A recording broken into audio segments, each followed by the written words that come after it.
Hello students, welcome to Magnet Brains. कैसे हैं आप सभी लोग? आई होप आप सब बढ़िया होंगे। आज की वीडियो स्टार्ट करने से पहले मैं आपको बता देती हूँ, मैग्नेट ब्रेन्स आपको प्रोवाइड कराता है free of cost quality education from class के टू क्लास 12। जी हाँ, सही सुना आपने। किंडरगार्टन से लेकर क्लास 12 तक की कराई जाती है आपको कंप्लीट एजुकेशन, वो भी फ्री ऑफ कॉस्ट प्रोवाइड। तो करना क्या है, आपको यूट्यूब चैनल पर जाना है एंड कर देना है मैग्नेट ब्रेन्स को सब्सक्राइब, जहाँ पर आपको सीबीएसई बोर्ड से लेकर अदर स्टेट बोर्ड जैसे कि UP board, MP board, Bihar board जैसे कोर्सेज भी अवेलेबल हैं।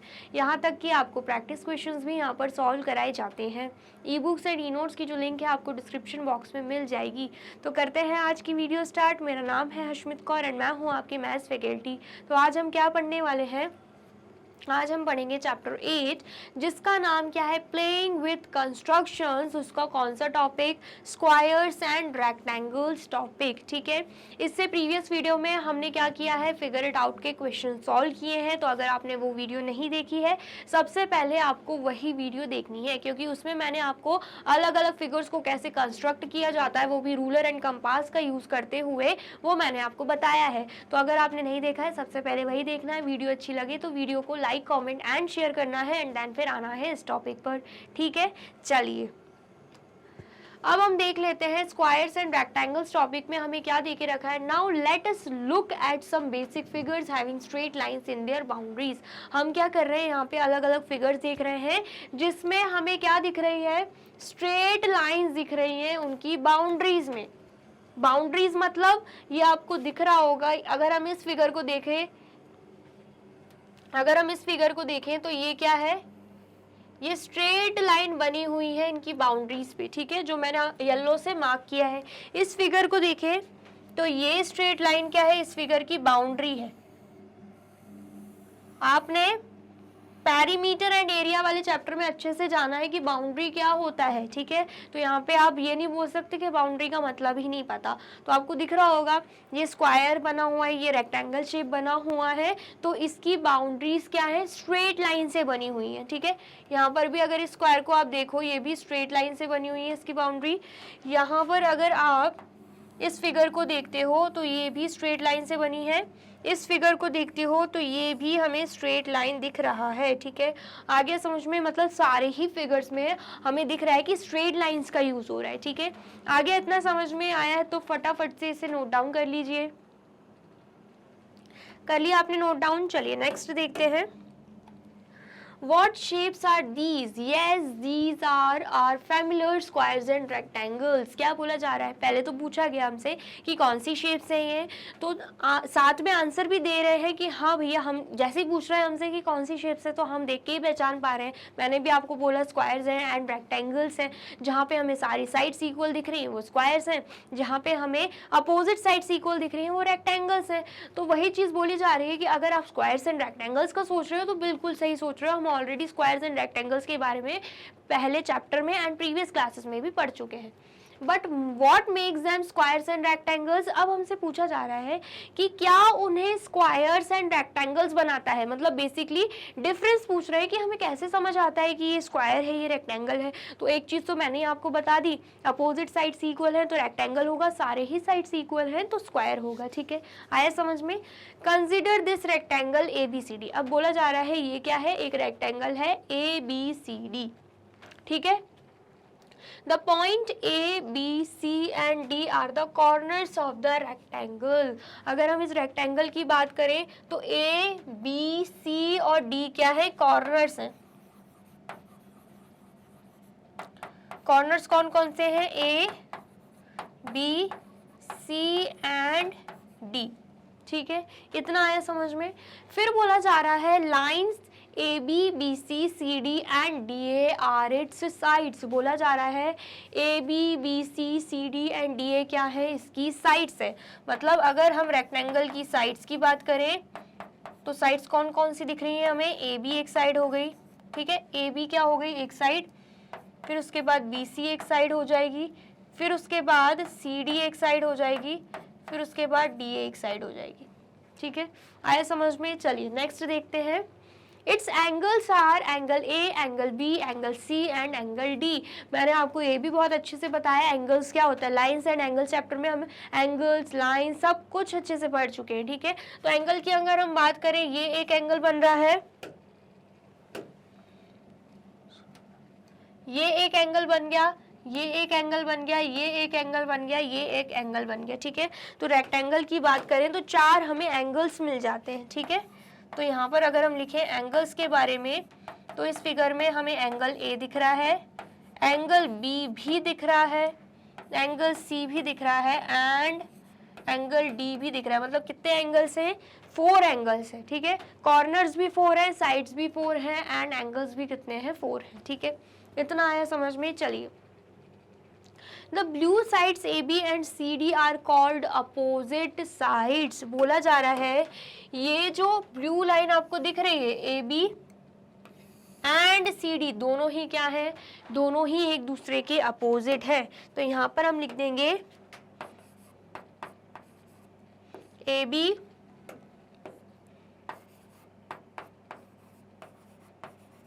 एंड CD आर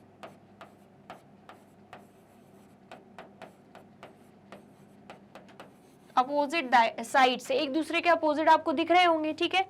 ऐसी अगर हम बात करें, यहाँ पर AD एंड BC की, तो ये दोनों भी क्या है? एक दूसरे के अपोजिट साइड्स हैं। तो हम यहाँ पे लिख देंगे AD and BC are also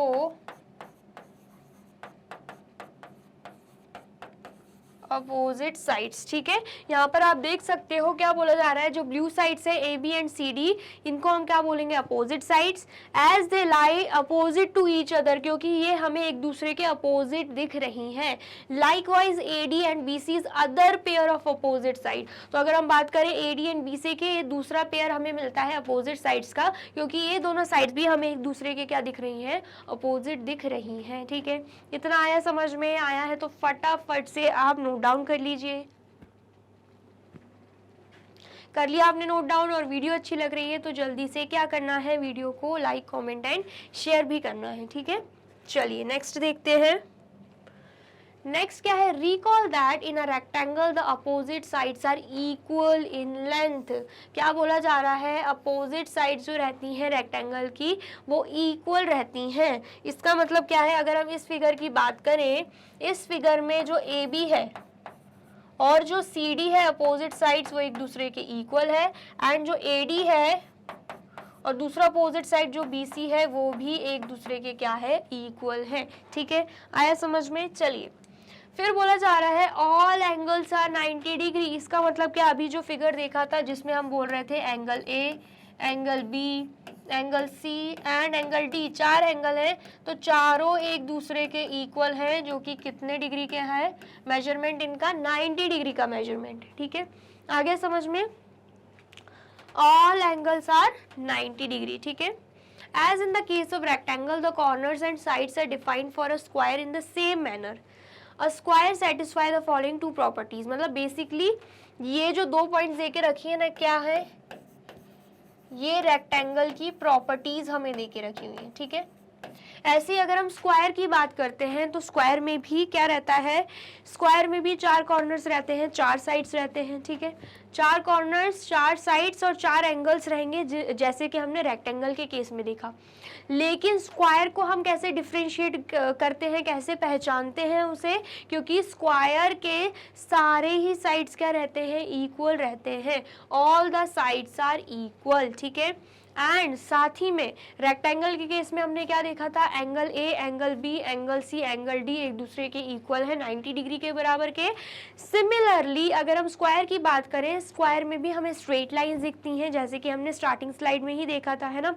तो जब स्ट्रेट लाइंस एक दूसरे को मीट कर रही हैं, तो वो 90 डिग्री का एंगल ही बनाती हैं। तो इसका मतलब क्या है? अगर हम स्क्वायर की बात करें, तो स्क्वायर के भी जो चारों साइड्स रहते हैं ना, चारों ही 90 डिग्री के बराबर के होंगे, ठीक है। तो ये जो 2 देखे रखी हुई है, ये स्क्वायर की प्रॉपर्टीज है, किसकी प्रॉपर्टीज है, स्क्वायर की प्रॉपर्टीज है। दो प्रॉपर्टीज हमें रेक्टेंगल की दे के रखी हैं, दो हमें स्क्वायर की यहाँ पे दे के रखी है, जो कि बहुत ही ज्यादा इंपॉर्टेंट है। तो आपको जल्दी से यहाँ पे नोट डाउन कर लेना है। कर लिया आपने नोट डाउन? और वीडियो अच्छी लग रही है तो फटाफट से वीडियो को लाइक, कमेंट एंड शेयर भी कर दीजिए, ठीक है। चलिए नेक्स्ट देखते हैं। See the rectangle in figure 8.4। 8.4 में हमें क्या करना है, रेक्टेंगल को देखना है। And name given to it. And यहाँ पर अगर हम ध्यान से देखें, यहाँ पर नाम क्या दिया गया है इस रेक्टेंगल को, ABCD, यही नाम दे के रखा है ना। This rectangle can also be named in other way. बोला जा रहा है इस रेक्टेंगल को हम दूसरे तरीके से भी नेम कर सकते हैं। कैसे? सबसे पहले हमें दे के रखा है BCDA। हम क्या बोल सकते हैं, हमने अभी तक क्या देखा था, A से स्टार्ट कर रहे थे, ABCD, ऐसे ही बोल रहे थे ABCD। तो अगर हम B से स्टार्ट करते हैं तो हम बोल सकते हैं BCDA।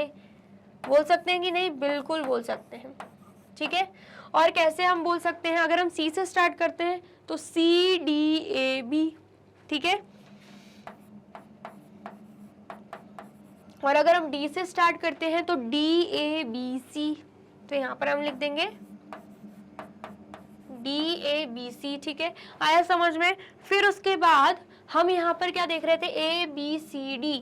अगर हम उल्टा चलते हैं तो हम ऐसे भी बोल सकते हैं ADCB।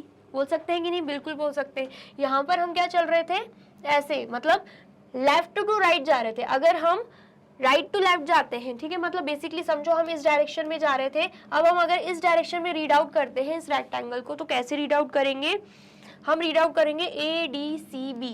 तो यहाँ पर हम लिख देंगे ADCB, ठीक है। ऐसे ही अगर हम देखें B पॉइंट को, तो हम क्या पढ़ रहे थे अभी तक, BCDA, लेकिन हम अपोजिट डायरेक्शन में जाते हैं तो BADC हो जाएगा। तो यहाँ पर हम लिख देते हैं BADC, ठीक है। ऐसे ही अगर हम C पॉइंट को देखें तो अभी तक हम क्या देख रहे थे, CDAB, है ना। लेकिन अगर हम अपोजिट डायरेक्शन में जाते हैं तो CBAD हो जाएगा, ठीक है। तो यहाँ पर हम लिख देंगे CBAD। आगे समझ में? नेक्स्ट अगर हम देखें DABC की बात करते हैं तो DABC हम जा रहे थे, अगर हम अपोजिट डायरेक्शन में जाते हैं तो DCBA हो जाएगा, ठीक है। तो यहाँ पे हम लिख देते हैं DCBA। तो हम रेक्टेंगल को ऐसे नाम भी दे सकते हैं, ठीक है। आगे समझ में? यहाँ पर वही सब नाम यहाँ पे लिखे हुए हैं, ठीक है। इतना आया समझ में? चलिए, क्या बोला जा रहा है, can a rectangle be named using any combination of the labels around it corners. हमसे बोला जा रहा है तो क्या हमने इतने सारे नाम तो देख लिए रेक्टेंगल के, लेकिन क्या हम रेक्टेंगल को कोई भी नाम दे सकते हैं उनके कॉर्नर्स का यूज करके? हमसे ऐसा बोला जा रहा है, तो नहीं। इसका आंसर क्या होगा? नो होगा। क्यों ऐसे? हम ये नहीं बोल सकते ACBD एक रेक्टेंगल है, हम ये नाम नहीं दे सकते ACBD। क्यों? क्योंकि जब हम ABCD बोलते हैं ना तो पूरा एक रेक्टेंगल फॉर्म होता है। अगर हम ध्यान से देखें ABCD ऐसे करके बिल्कुल एक रेक्टेंगल फॉर्म होगा। लेकिन अगर हम नाम को ये दे रहे हैं ACBD तो कहाँ से रेक्टेंगल फॉर्म हो रहा है, मतलब A से लेकर हमें C तक जाना है, फिर C से लेकर B तक जाना है, फिर B से लेकर हमें D तक जाना है, फिर D से D तक ही जाना है। मतलब हमारा बेसिकली फिगर ऐसे बन रहा है, उल्टा सीधा बन रहा है, कोई रेक्टेंगल नहीं बन रहा है, ठीक है। आया समझ में? तो इसीलिए बोला जा रहा है कि जहां पर हमें कॉर्नर्स एक के बाद एक दिखते हैं, हम उन्हें ही ज्वाइन करके, वैसे ही लाइन सेगमेंट्स को ज्वाइन करके हम रेक्टेंगल फॉर्म करते हैं। हम एक पॉइंट को उठाकर दूसरे कॉर्नर वाला पॉइंट को उठाकर ऐसे नाम नहीं दे सकते, ऐसे रेक्टेंगल फॉर्म नहीं होगा, ठीक है। For example it can not be named at ABDC। हम कैसे नहीं बोल सकते ABDC? A B के बाद आता है C, तो हम पॉइंट वाइज पॉइंट चलेंगे, सीक्वेंस में चलेंगे। A B के बाद हम C बोलेंगे, ऐसे नहीं बोल सकते ABDC। B के बाद डायरेक्ट D पे नहीं आना है, ठीक है। और बोला जा रहा है ACBD, हम ऐसे भी नहीं बोल सकते ACBD, जो मैंने आपको बताया ही है ना। तो पॉइंट के बाद जो पॉइंट हमें दे के रखा है हम उसी पॉइंट का यूज करेंगे, नेक्स्ट पॉइंट का यूज नहीं करेंगे, ठीक है। Can you see what names are allowed and what names are not. आपसे बोला जा रहा है कि आप देख सकते हो कौन से नेम्स अलाउड हैं कौन से नहीं। तो ये सब जो दे के रखे हुए हैं ये बिल्कुल अलाउड है। ये जो सब सारे जो नाम्स दे के रखे हैं ये सारे ही नाम्स क्या है, अलाउड है, क्योंकि ये सीक्वेंस फॉर्म कर रहे हैं। लेकिन अगर हम बोले A B D C A C B D तो ये अलाउ नहीं है। ऐसे अगर हम बोले बी डी सी ए वो भी अलाउ नहीं है। ठीक है, तो जहां जहां हमें दिख रहा है एग्जाम्पल लिख सकते हैं यहाँ पे, यहाँ पर अलाउड वाला देख लिया। अगर जो नहीं अलाउड है वो भी हम लिखते हैं। अभी आप इतना नोट डाउन कर लीजिए। कर लिया आपने नोट डाउन? चलिए, तो कौन कौन से नाम अलाउ नहीं हो सकते, ए सी बी डी ये नाम अलाउ नहीं हो सकता। फिर ए डी बी सी ये नाम अलाउ नहीं हो सकता। फिर उसके बाद ए बी डी सी ये भी नाम अलाउ नहीं हो सकता। आप देख सकते हो ए के बाद सी आ रहा है, बी के बाद डी आ रहा है, तो ये सब चीजें नहीं चलेंगी। यहाँ पे ए के बाद बी आता है, बी के बाद सी आता है, या फिर उल्टा चल दो तो भी चलेगा, सीक्वेंस में चलना है लेकिन। ठीक है, ऐसे ही अगर हम बात करें ए सी डी बी ऐसे नाम्स भी नहीं चलेंगे। ठीक है, आए समझ में? फिर उसके बाद बी सी ए डी ये नाम भी नहीं चलेगा। बी सी एंड देन ए पे आ रहे हैं, बी सी के बाद कहाँ पे आना चाहिए था, डी पे, लेकिन बी सी के बाद हम ए पे आ रहे हैं तो ये नाम भी नहीं चलेगा। ठीक है, ऐसे ही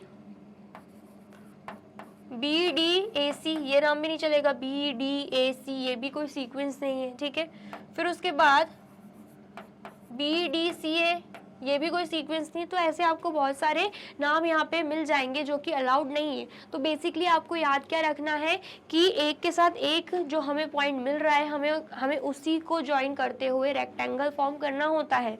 हम एक के बाद दूसरा छोड़ के तीसरा पॉइंट नहीं लेंगे हम यहाँ पे। ठीक है, आए समझ में? तो क्या बोला जा रहा है, in a valid name the corners occur in an order of travel around the rectangle. बोला जा रहा है जो वैलिड नेम होगा ना उसमें क्या रहेगा, जो कॉर्नर्स रहेंगे वो ऑर्डर से ट्रैवल करते हुए रेक्टेंगल के अराउंड रहेंगे। मतलब बेसिकली वही बोला जा रहा है, जो यहाँ पे कॉर्नर्स है ना, यहाँ पे जो कॉर्नर्स बन रहे हैं, ठीक है, यहाँ पे जो कॉर्नर्स बन रहे हैं, तो जब हम कॉर्नर्स को ऐसे कॉर्नर्स पे ट्रैवल कर रहे हैं, फिर हम बोल सकते हैं कॉर्नर्स पे लाइन सेगमेंट बना रहे हैं, तो वो बिल्कुल ऑर्डर से ट्रैवल करते होना चाहिए, बिल्कुल ऑर्डर से चलना चाहिए। ठीक है, ऐसा नहीं है एक के बाद दूसरा छोड़ के तीसरे पे आ रहे हैं। ठीक है, स्टार्टिंग फ्रॉम एनी कॉर्नर, किसी भी कॉर्नर से हम स्टार्ट करें, ए से स्टार्ट कर लो, बी से स्टार्ट कर लो, सी से कर लो या डी से कर लो। मेन बात ये ध्यान में रखनी है कि ऑर्डर में होना चाहिए, ऑर्डर फॉलो होना चाहिए। ठीक है, प्रॉपर ऑर्डर में होना चाहिए। ठीक है, आ गया समझ में? आया है तो फटाफट से नोट डाउन कर लीजिए। कर लिया आपने नोट डाउन? चलिए, अब नेक्स्ट क्या है, which of the following is not a name of the square.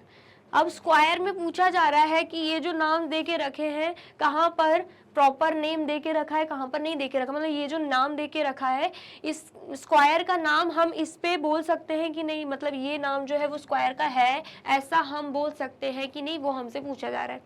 तो सबसे पहला नाम क्या है, पी क्यू आर एस। तो P यहाँ पे है, PQRS, तो बिल्कुल स्क्वायर फॉर्म हो रहा है, हम बोल सकते हैं। ठीक है, इसे हम स्क्वायर बोल सकते हैं, टिक लगा दिया। ठीक है, नेक्स्ट हम देखते हैं,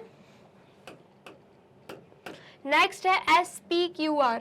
तो SP यहाँ पे है, SPQR। ठीक है, तो ये भी सीक्वेंस में स्क्वायर फॉर्म हो रहा है, तो इसको भी हम टिक कर देते हैं। ठीक है, आ गया समझ में? नेक्स्ट नाम देख लेते हैं, नेक्स्ट नाम क्या है, RSPQ। तो RSPQ यहाँ पर भी प्रॉपर सीक्वेंस में जा रहा है, ऑर्डर में जा रहा है, तो ये नाम भी पॉसिबल है। ठीक है, इसको भी हम नाम दे सकते हैं। ठीक है, फिर उसके बाद QRSP।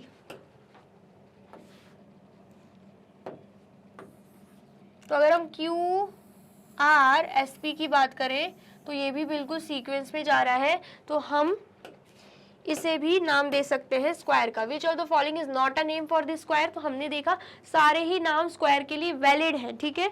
लेकिन अगर हम खुद से देखें तो हम क्या क्या नाम नहीं दे सकते, S P R Q, S P R Q नहीं दे सकते, एस पी के बाद क्यू आना चाहिए, ठीक है। ऐसे ही एस क्यू आर पी नहीं दे सकते, एस क्यू आर पी नहीं दे सकते, ये भी सीक्वेंस फॉलो नहीं हो रहा। फिर उसके बाद पी आर क्यू एस भी नहीं दे सकते, पी के बाद डायरेक्ट आर पे नहीं आ सकते, पी के बाद क्यू आएगा या फिर पी के बाद एस आएगा, यही ऑर्डर फॉलो होता है। पी के बाद आर नहीं बोल सकते, ठीक है। फिर उसके बाद R Q S P, R Q के बाद डायरेक्ट एस पे आ रहे हैं, ये भी पॉसिबल नहीं। तो ऐसे जो नाम है ये स्क्वायर को हम मतलब स्क्वायर को ऐसे नाम हम नहीं दे सकते, ठीक है। ये जो नाम है ये हम दे सकते हैं क्योंकि इसमें प्रॉपर ऑर्डर फॉलो हो रहा है कॉर्नर्स का, लेकिन यहाँ इस पे बात करें तो प्रॉपर ऑर्डर फॉलो नहीं हो रहा है, तो ये नाम हम नहीं देंगे, ठीक है। आ गया समझ में? आया है तो आप इसे भी नोट डाउन कर लीजिए। कर लिया आपने नोट डाउन? चलिए अब नेक्स्ट हमें क्या देके रखा है topic, rotated squares and rectangles. अगर हम स्क्वायर या रेक्टेंगल्स को रोटेट कर दें तो चलेगा या नहीं चलेगा। तो यहाँ पे हमें क्या देके रखा है, here is a square piece of paper having all its sides equal in length and all angles equal to 90 degree. बोला जा रहा है ये एक स्क्वायर का पीस है, ठीक है। स्क्वायर का पीस है जिसमें हमें क्या देके रखा है कि सारे ही साइड्स क्या हैं, इक्वल लेंथ के हैं और सारे ही एंगल्स इक्वल हैं जो कि 90 डिग्री के हैं, ठीक है। क्योंकि स्क्वायर की तो वही प्रॉपर्टी रहती है, हमने जस्ट अभी पढ़ा कि सारे ही साइड्स क्या रहते हैं, 4 sides are equal and 90 degree के बराबर, ठीक है। It is rotated as shown in the figure. अब क्या किया गया, इस स्क्वायर को रोटेट कर दिया गया, आप देख सकते हो रोटेट हो गया ये, ठीक है। Is it still a square, क्या हम इसे फिर भी स्क्वायर बोलेंगे? तो बिल्कुल यस लिख देंगे, ये अभी भी स्क्वायर ही है। क्यों? क्योंकि भले हमने इसे रोटेट कर दिया लेकिन ना ही इसकी दो प्रॉपर्टी हमने पढ़ी थी, सारे साइड्स इक्वल होने चाहिए, 90 डिग्री के सारे एंगल्स होने चाहिए। तो अगर हम ध्यान से देखें जब हम इसे रोटेट कर रहे हैं तब भी इसके सारे साइड्स इक्वल ही हैं एंड एंगल्स भी इक्वल हैं, वो भी 90 डिग्री के, कुछ भी चेंज इसमें नहीं आया है, इसलिए हम इसे अभी भी स्क्वायर बोल सकते हैं, ठीक है। आया समझ में? तो पूछा जा रहा था is it still a square, तो बिल्कुल हम यहाँ पे यस लिख देंगे, ठीक है। आगे समझ में? फिर क्या है, let us check if the rotated paper still satisfy the property of square. अब बोला जा रहा है कि हम चेक कर लेते हैं कि ये जो रोटेटेड पेपर है, ये जो रोटेटेड फिगर आपको दिख रहा है, ये अभी भी स्क्वायर की प्रॉपर्टीज को फॉलो कर रहा है कि नहीं, ठीक है। Are all the sides still equal, पूछा जा रहा है कि सारी साइड्स इसकी जो है अभी भी इक्वल है, तो बिल्कुल इक्वल है, हम यहाँ पे यस लिख देंगे, ठीक है। फिर सेकंड प्रॉपर्टी क्या थी, are all the angle still 90 degree, क्या सारे एंगल्स अभी भी 90 डिग्री हैं? तो हम ध्यान से देखें सारे एंगल्स इसके 90 डिग्री ही हैं, तो हम यहाँ पे यस लिख देंगे, ठीक है। इतना आया समझ में? जल्दी से बताइए, समझ में आया है तो फटाफट से इसे नोट डाउन कर लीजिए। कर लिया आपने नोट डाउन? चलिए अब हमें क्या देके रखा है, rotating a square does not change its length and angles. अब हमसे बोला जा रहा है स्क्वायर को रोटेट करने से ना ही उसकी लेंथ बदलेगी ना ही उसके एंगल्स बदल जाएंगे, ठीक है। इतना आया समझ में? फिर बोला जा रहा है therefore this rotated figure satisfy both the properties of a square and so it is a square. इसलिए बोला जा रहा है जो रोटेटेड फिगर हमने देखा वो स्क्वायर की सारी ही प्रॉपर्टीज को अभी भी फुलफिल कर रहा है, अभी भी सेटिस्फाई कर रहा है, तो इसका मतलब क्या है, जो रोटेटेड स्क्वायर है वो अभी भी स्क्वायर ही है, ठीक है। आया समझ में? कुछ भी चेंजेस उसमें नहीं आए हैं। By the same reasoning a rotated rectangle is still a rectangle. और इसी रीजन से अगर हम रेक्टेंगल फिगर ले लें, मतलब एक रेक्टेंगल हम ऐसा बना लें और उसे हम रोटेट कर दे, जैसे कि आपको दिख रहा होगा ये रोटेट हो गया, तब भी ये रेक्टेंगल ही रहेगा, कुछ इसमें चेंजेस नहीं होने वाले। क्यों? क्योंकि रेक्टेंगल की दो प्रॉपर्टीज हमने पढ़ी, अपोजिट साइड्स इक्वल होने चाहिए एंड सारे ही एंगल्स 90 डिग्री के होने चाहिए। तो जब हमने इस रेक्टेंगल को रोटेट कर दिया तो आप देखोगे अपोजिट साइड्स अभी भी इक्वल लेंथ के हैं।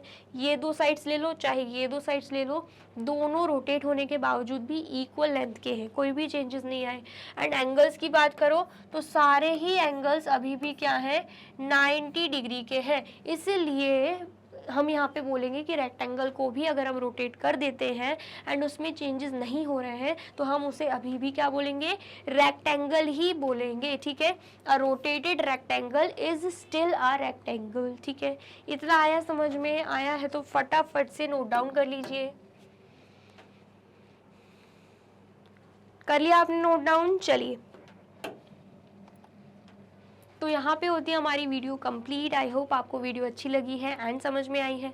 वीडियो अगर अच्छी लगी है तो फटाफट से वीडियो को लाइक, कमेंट एंड शेयर कर दीजिए एंड देन फिर जाइए यूट्यूब चैनल पर एंड कर दीजिए मैग्नेट ब्रेन्स को सब्सक्राइब। ये रही हमारी एप्लीकेशन, ये रही हमारी वेबसाइट एंड ये रहे हमारे टॉप कोर्सेज जो आपको प्रोवाइड कराते हैं free of cost quality education. E books and e notes की जो लिंक है आपको डिस्क्रिप्शन बॉक्स में मिल जाएगी। एंड ये रहे हमारे अदर सोशल मीडिया प्लेटफॉर्म जैसे कि YouTube, Facebook, Instagram, WhatsApp, Twitter. आप इन पे भी जाके विजिट कर सकते हैं एंड कर सकते हैं मैग्नेट ब्रेन्स को फॉलो।